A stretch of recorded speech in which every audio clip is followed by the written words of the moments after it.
Hello everyone, स्वागत है आप सभी का एक बार फिर से आपके अपने यूट्यूब चैनल डिफेंस पॉइंट पर। और दोस्तों, हमारे आज के इस वीडियो में हम आप लोगों के लिए लेकर के आए हैं कोस्ट गार्ड नाविक और यांत्रिक एग्जाम की तैयारी के लिए मिक्स क्वेश्चंस का एक प्रैक्टिस सेट। दोस्तों, इस वीडियो में आपको एग्जाम ओरिएंटेड क्वेश्चंस देखने को मिलने वाले हैं, तो वीडियो को कंप्लीट और पूरा ज़रूर से देखिएगा। साथ ही आप लोगों को बोलना चाहूँगा कि अगर आप लोग हमारे चैनल पर पहली बार आए हैं और इंडियन कोस्ट गार्ड नाविक और यांत्रिक एग्जाम की तैयारी कर रहे हैं तो चैनल को सब्सक्राइब कर लें और बेल आइकन को प्रेस कर लें, ताकि आप लोगों को हमारे द्वारा दिए जाने वाले सभी लेटेस्ट अपडेट्स मिलते रहें। तो चलिए शुरू करते हैं आज का ये वीडियो बिना किसी देरी के। तो फर्स्ट क्वेश्चन जो कि दिया गया है कि which one among the following radiation carries maximum energy, यानी कि निम्नलिखित में से कौन सा एक जो है सर्वाधिक ऊर्जस्वी विकिरण यहाँ पर बताया है, ये बताना है। तो ऑप्शंस दिए गए हैं पराबैंगनी किरणें, गामा किरणें, एक्सरे किरणें या फिर अवरक्त किरणें। तो अगर इन ऑप्शंस के अकॉर्डिंग बात की जाए कि सर्वाधिक ऊर्जस्वी विकिरण कौन सा होगा, तो यहाँ पे राइट आंसर हमारा हो जाता है ऑप्शन नंबर बी, गामा किरणें। तो चलिए इसके बारे में थोड़ा सा जान लेते हैं। तो गामा किरणें जो होती है वो कम तरंगदैर्ध्य की विद्युत चुंबकीय तरंगें होती है और इनकी जो स्पीड होती है यानी कि चाल, ये आपके लाइट की स्पीड के इक्वल होती है, यानी कि प्रकाश की चाल के बराबर होती है। और साथ ही इनकी ऊर्जा और भेदन क्षमता जो होती है वो विद्युत चुंबकीय विकिरणों में जो है सबसे ज़्यादा होती है। और ये जो गामा किरणें होती है इनका सबसे ज़्यादा प्रभाव जो है ये आपका फ्लोरोसेंस पर दिखता है और फोटोग्राफिक प्लेटों पर भी जो है इनका प्रभाव सबसे ज़्यादा होता है। ठीक है, चलिए आगे बढ़ते हैं। तो देखिएगा दोस्तों, क्वेश्चन नंबर 2, यहाँ पर आपको क्वेश्चन दिया गया है कि नीचे कुछ ऐसे सामान्य माध्यम व्यक्त किए गए हैं जिनमें कि ध्वनि तरंगों की चाल मापी जाती है। तो आपको ऑप्शंस दिए गए हैं वायु, इस्पात, ताम्र और जल। तो अब पूछा जा रहा है कि ध्वनि की चाल के बढ़ते हुए क्रम में सही अनुक्रम यहाँ पर कौन सा होगा, यानी कि आपको जो है ध्वनि की चाल में बढ़ते हुए क्रम में बताना है कि यहाँ पे कौन सा ऑप्शन सही होगा। तो देखिए कि कोई भी माध्यम जो है जितना अधिक प्रत्यास्थ होता है उसमें ध्वनि की चाल जो है उतनी ही अधिक होती है। और हम जानते हैं कि ध्वनि की सबसे ज़्यादा चाल होती है ठोस और धातुओं में, और उसके बाद में जो है द्रव और गैसों में होती है। ठीक है, तो अगर इन ऑप्शंस के अकॉर्डिंग बात की जाए तो यहाँ पर देखिए आपको वायु ऑप्शंस में दिया गया है।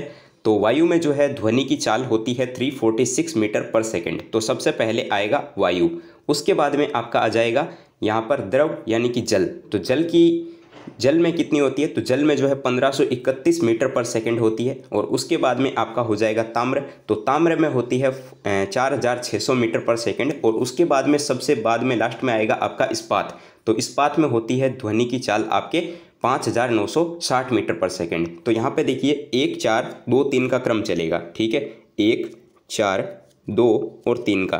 तो यहाँ पे जो है करेक्ट आंसर क्या हो जाएगा, तो यहाँ पे देखिए ऑप्शन नंबर ए में दिया गया है 1 4 2 और 3। ठीक है, चलिए अब बढ़ते हैं दोस्तों आगे की ओर। तो यहाँ पे क्वेश्चन नंबर 3 जो कि दिया गया है कि जब जल को जो है 0 डिग्री से 20 डिग्री सेंटीग्रेड तक गर्म किया जाता है तो इसके आयतन के ऊपर यानी कि वॉल्यूम में जो है क्या इफेक्ट पड़ता है, ये आपको बताना है। तो ऑप्शंस दिए गए हैं कि ये बढ़ेगा, ये घटेगा, पहले बढ़ेगा फिर घटेगा, या फिर ऑप्शन नंबर डी, ये पहले घटेगा और फिर बढ़ेगा।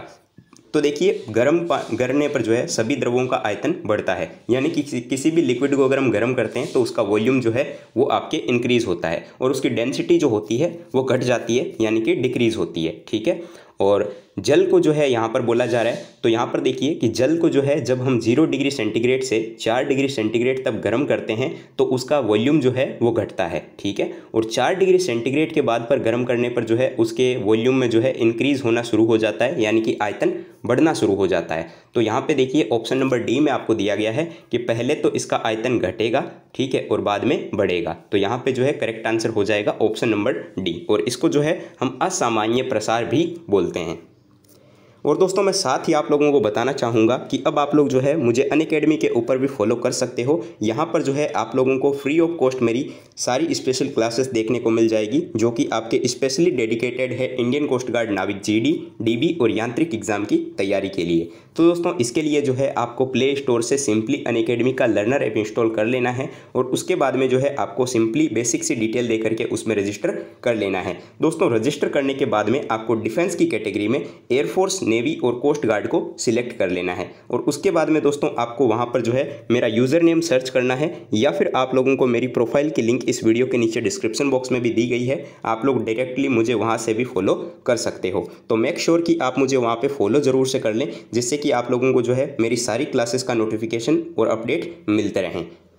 और दोस्तों एक चीज़ बताना चाहूँगा कि एयरफोर्स एक्स ग्रुप एग्ज़ाम की तैयारी के लिए अनअकैडमी के द्वारा एक नया बैच शुरू किया जा रहा है आज से, तो जो कि आपका होने वाला है Aakash air force X group batch detail batch course होने वाला है, जो कि आपका आज 8 दिसंबर से शुरू होगा और 28 फरवरी तक ये चलने वाला है। डिफेंस के इन एजुकेटर्स के द्वारा आपको यहाँ पर इस बैच कोर्स में पढ़ाया जाएगा। तो अगर आप लोग इंटरेस्टेड हो और एयरफोर्स एक्स ग्रुप एग्ज़ाम की तैयारी कर रहे हो तो इसमें इनरोल कर सकते हो। और दोस्तों इनरोल करने के टाइम जो है आप लोग हमारा रेफरल कोड DPYT10 इसको यूज़ करना बिल्कुल भी ना भूलें, जिससे कि आप लोगों को इस कोर्स में 10% का ऑफ देखने को मिल जाएगा। साथ ही आप लोग जो है अनअकैडमी के ऊपर अगर कोई भी कोर्स को अनलॉक करना चाहते हो या फिर कोई भी क्लास को अनलॉक करना चाहते हो तो आप लोग जो है हमारा रेफरल कोड DPYT10 इसको यूज़ ज़रूर से कर लें। सारी लिंक्स जो है आप लोगों को इसी वीडियो के नीचे डिस्क्रिप्शन बॉक्स में देखने को मिल जाएगी। तो चलिए आगे की ओर बढ़ते हैं। तो यहाँ पर क्वेश्चन नंबर 4 जो कि आपका इंग्लिश का एक क्वेश्चन है, और यहाँ पर आपको सिनोनियम चूज़ करने के लिए बोला जा रहा है और आपको वर्ड दिया गया है एक्सेक्शन। ठीक है, तो यहाँ पे जो है आपको एक्सेक्शन के लिए जो है बताना है सिनोनियम। तो सबसे पहले जो है आपको एक्सेक्शन का जो है मीनिंग पता होना चाहिए कि इसका मीनिंग होता क्या है। तो इसका मीनिंग होता है अनुरोध करना। ठीक है, और यहाँ पर अगर इसके लिए सिनोनियम की बात की जाए तो यहाँ पर देखिए ऑप्शन नंबर सी में आपको दिया गया है एक्ट ऑफ डिमांडिंग स्ट्रिक्टली। ठीक है, जिसका भी मतलब हो जाएगा आपका मतलब एक तरीके से विशेष अनुरोध करना। ठीक है, तो यहाँ पे सिनोनियम हो जाएगा ऑप्शन नंबर सी वाला। साथ ही अगर दूसरे ऑप्शंस की अगर मैं बात करूँ तो यहाँ पे देखिए एक्यूरेसी आपको वर्ड दिया गया है पहले ऑप्शन में, जिसका मतलब होता है कि किसी चीज़ में शुद्धता होना या फिर मतलब पूर्ण रूप से सत्य होना। ठीक है, ऐसे हम बोल सकते हैं। उसके बाद में आपको दिया गया है लेफ्ट ओवर पोर्शन। तो लेफ्ट ओवर पोर्शन, पोर्शन यानी क्या होता है हिस्सा। ठीक है, और लेफ्ट ओवर यानी कि बचा हुआ, तो बचा हुआ हिस्सा जो होता है उसके लिए हम बोलते हैं लेफ्ट ओवर पोर्शन। और इग्नोरेंस मतलब क्या हो जाएगा, अज्ञान। ठीक है, तो इस तरीके से जो है हम इनको डिस्क्राइब करेंगे। और दोस्तों अगर आप लोग चाहते हो कि आप लोगों को अलग से इंडिविजुअल इंग्लिश की क्लासेस प्रोवाइड की जाए तो आप लोग जो है इस वीडियो के नीचे कमेंट बॉक्स में कमेंट करके बता सकते हो। अब देखिएगा दोस्तों क्वेश्चन नंबर 5, यहाँ पे आपको क्वेश्चन दिया गया है कि निम्नलिखित में से कौन सा आंदोलन जो है वो डांडी से प्रारंभ हुआ था। ठीक है, तो महात्मा गांधी ने जो है 12 मार्च 1930 को अपने साबरमती आश्रम से अपने जो 78 अनुयायी थे यानी कि 78 अनुयायियों के साथ में डांडी मार्च को शुरू किया था। और 5 अप्रैल 1930 को जो है गांधी जी ने डांडी पहुंच करके जो है वहां पर नमक कानून को तोड़ा था। और साथ ही जो है यहीं से सविनय अवज्ञा आंदोलन की शुरुआत हुई थी। ठीक है, और इस आंदोलन में जो है सरकारी नौकरियों से त्यागपत्र, विदेशी वस्तुओं एवं कपड़ों का बहिष्कार, भू राजस्व, लगान और अन्य करों की अदायगी पर रोक जो है जैसे कार्यक्रम इसमें शामिल थे। तो यहाँ पे राइट आंसर हो जाता है ऑप्शन नंबर सी, सविनय अवज्ञा आंदोलन। ये जो है डांडी से शुरू हुआ था। अब देखिएगा दोस्तों क्वेश्चन नंबर 6, यहाँ पर आपको क्वेश्चन दिया गया है कि बंगाल विभाजन का निम्नलिखित में से किसने निराकरण किया था। यानी कि अगर सिंपली बोला जाए तो बंगाल विभाजन को जो है इनमें से किसने रद्द किया था। ठीक है, तो आपको ऑप्शंस दिए गए हैं Lord Chelmsford, Lord Curzon, Lord Minto या फिर लॉर्ड हार्डिंग। तो देखिए वाइसराय लॉर्ड हार्डिंग के समय में, ठीक है, वाइसराय लॉर्ड हार्डिंग द्वितीय के समय में जो है 1911 में ब्रिटिश सम्राट जॉर्ज पंचम और वहाँ की जो महारानी थी मेरी, वो जो है भारत आगमन पर आए हुए थे और उनके समय में जो है दिल्ली में एक दरबार का आयोजन किया गया था। तो दिल्ली दरबार में जो है 12 दिसंबर 1911 को जो है बंगाल विभाजन को रद्द करने की घोषणा कर दी गई थी और साथ ही जो है उड़ीसा और बिहार को जो है बंगाल से अलग कर दिया गया था। ठीक है, तो इसके उपरांत जो है इसके बाद में वहाँ पर लॉर्ड हार्डिंग ने जो है इसको निराकरण कर दिया और पूर्ण रूप से ये रद्द कर दिया गया था। ठीक है, तो राइट आंसर हो जाता है ऑप्शन नंबर डी। अब देखिएगा दोस्तों क्वेश्चन नंबर 7, यहाँ पे आपको क्वेश्चन दिया गया है कि IBRD यानी कि अंतर्राष्ट्रीय पुनर्संरचना और विकास बैंक का जो है मुख्यालय कहाँ पर स्थित है। ठीक है, तो यहाँ पे ऑप्शंस दिए गए हैं जेनेवा, वाशिंगटन DC, लंदन या फिर पेरिस। तो अंतर्राष्ट्रीय पुनर्संरचना और विकास बैंक यानी कि IBRD की स्थापना जो है वो आपके 1945 में हुई थी यानी कि 1945 में, और इसका मुख्यालय जो है वो अमेरिका की राजधानी वाशिंगटन DC में स्थित है। ठीक है, तो यहाँ पे दोस्तों इस क्वेश्चन के लिए राइट आंसर हो जाता है option number D, Washington DC, America. Next question देखिए, तो यहाँ पर आपको क्वेश्चन नंबर 8 में बोला जा रहा है कि एनी बेसेंट के अतिरिक्त जो है निम्नलिखित में से किस एक ने भारत में होम रूल आंदोलन को चलाया था। तो एनी बेसेंट के अतिरिक्त जो है भारत में होम रूल को किसने चलाया था, तो भारत में जो है बाल गंगाधर तिलक के द्वारा भी जो है होम रूल आंदोलन को चलाया गया था। बाल गंगाधर तिलक के द्वारा जो है अप्रैल 1916 में जो है बेलगांव पूना में, ठीक है, बेलगांव पूना में जो है होम रूल लॉ की स्थापना की गई थी। तो यहाँ पे राइट आंसर हो जाता है ऑप्शन नंबर बी, बाल गंगाधर तिलक। जबकि अगर बात की जाए एनी बेसेंट के बारे में, तो एनी बेसेंट ने जो है सितंबर 1916 में जो है एस सुब्रमण्यम अय्यर के साथ में मिलकर के जो है होम रूल लीग की स्थापना की थी। अब देखिएगा दोस्तों क्वेश्चन नंबर 9, यहाँ पर आपको क्वेश्चन दिया गया है कि निम्नलिखित में से किस एक राज्य की साक्षरता दर जो है वो सर्वोच्च है, ठीक है। तो अगर बात की जाए 2011 की जनगणना के अनुसार, जब आपके 2011 में जनगणना हुई थी तो उसमें जो है 5 शीर्ष में बताए गए थे साक्षरता वाले राज्य। तो उनमें जो है केरल सबसे ज़्यादा साक्षरता वाला था जो कि आपके 94% थी। उसके बाद में मिजोरम यानी कि 91.3%, उसके बाद गोवा 88.7%, त्रिपुरा 87.2% और हिमाचल प्रदेश भी आपका लगभग जो है ये आपके 82% के करीब था, ठीक है। तो यहाँ पे इसके अनुसार राइट आंसर हो जाता है ऑप्शन नंबर ए, क्योंकि यहाँ पर देखिए दोस्तों आपको केरल जो है वो ऑप्शन में नहीं दिया हुआ है और केरल के बाद में नंबर आता है मिजोरम का, ठीक है। चलिए अब देखिएगा दोस्तों क्वेश्चन नंबर 10, यहाँ पे आपको एक ज्योग्राफी का सवाल दिया हुआ है और पछुआ पवने क्या होती है ये पूछा जा रहा है, ठीक है। तो जो हवाएं वर्ष भर एक ही दिशा में बहती है, यानी कि ऐसी हवाएं जो कि एक ही दिशा में पूरी साल बहती है, उनको स्थायी पवने या फिर प्रचलित पवने भी कहा जाता है, ठीक है। और स्थायी पवने जो होती है ये आपके 3 प्रकार की होती है। एक उनको बोलते हैं सन्मार्गी पवने, दूसरी होती है पछुआ पवने और तीसरी होती है ध्रुवीय पवने, ठीक है। तो ये इसी के अनुरूप आती है। तो राइट आंसर हो जाएगा ऑप्शन नंबर ए, स्थायी पवने, ठीक है। चलिए आगे बढ़ते हैं। तो अब देखिएगा दोस्तों क्वेश्चन नंबर 11, यहाँ पर क्वेश्चन में दिया गया है कि एंडीज पर्वतमाला निम्नलिखित में से किस एक क्षेत्र में अवस्थित है। ऑप्शंस दिए गए हैं पूर्व यूरोप, पश्चिमी यूरोप, दक्षिण अफ्रीका या फिर दक्षिण अमेरिका। तो दक्षिण अमेरिका में जो है आपके महाद्वीप के पश्चिमी तट पर उत्तर से लेकर दक्षिण तक जो है एंडीज पर्वतमाला स्थित है, ठीक है। और ये जो है आपके नवीन मोड़दार पर्वत की एक श्रृंखला है और ये पर्वत श्रृंखला जो है, ये पर्वतमाला जो है आपके 7000 किलोमीटर लंबी है, ठीक है। और एकांका गुहा जो है वो एंडीज की सर्वोच्च ऊंची चोटी है जिसकी ऊंचाई जो है वो 7021 मीटर है, ठीक है। तो यहाँ पे राइट आंसर हो जाता है option number D, south America यानी कि दक्षिण अमेरिका।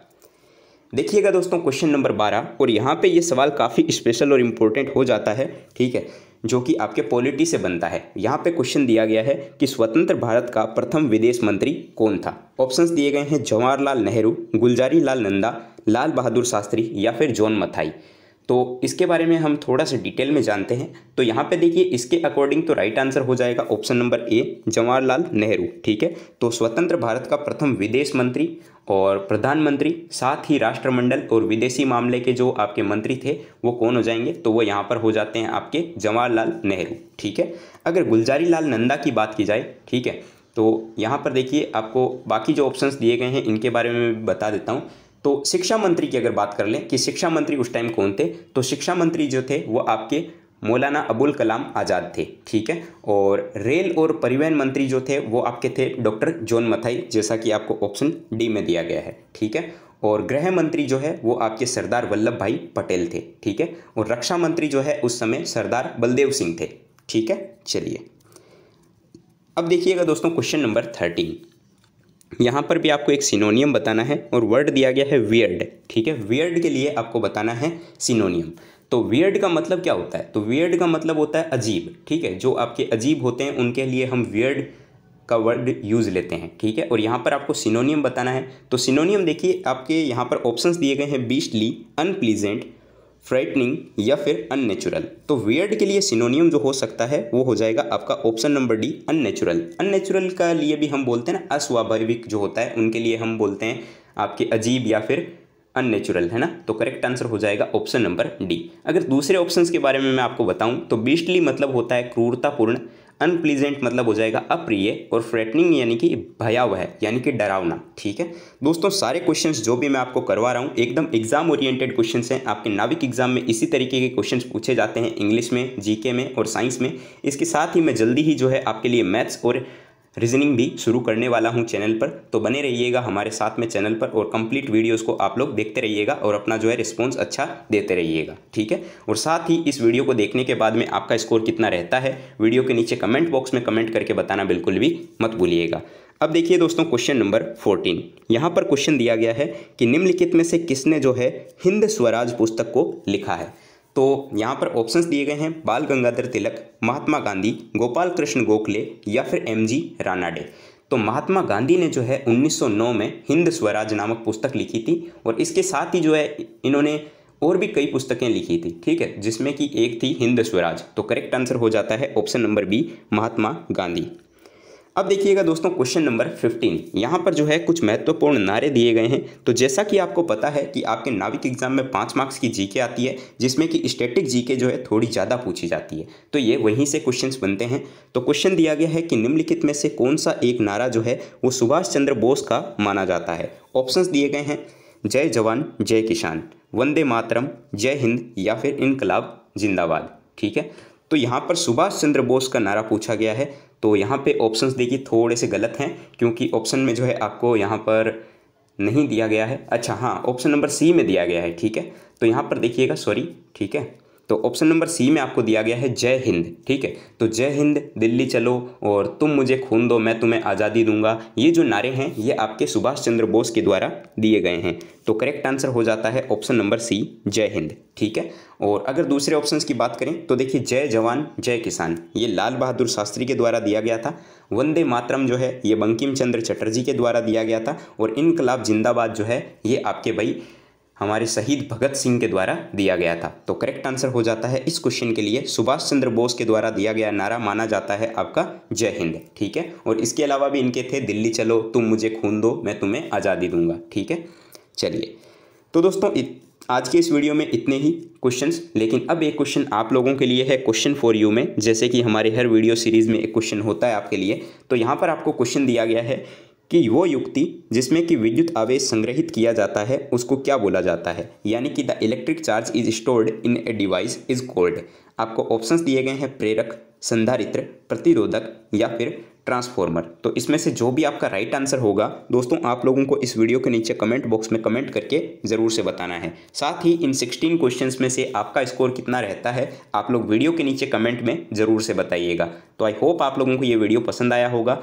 तो इस वीडियो को दोस्तों लाइक कीजिएगा, चैनल पर नए हो तो सब्सक्राइब कीजिएगा और अपने दोस्तों के साथ में शेयर करना बिल्कुल भी मत भूलिएगा। मिलते हैं एक नए वीडियो में, तब तक के लिए जय हिंद दोस्तों।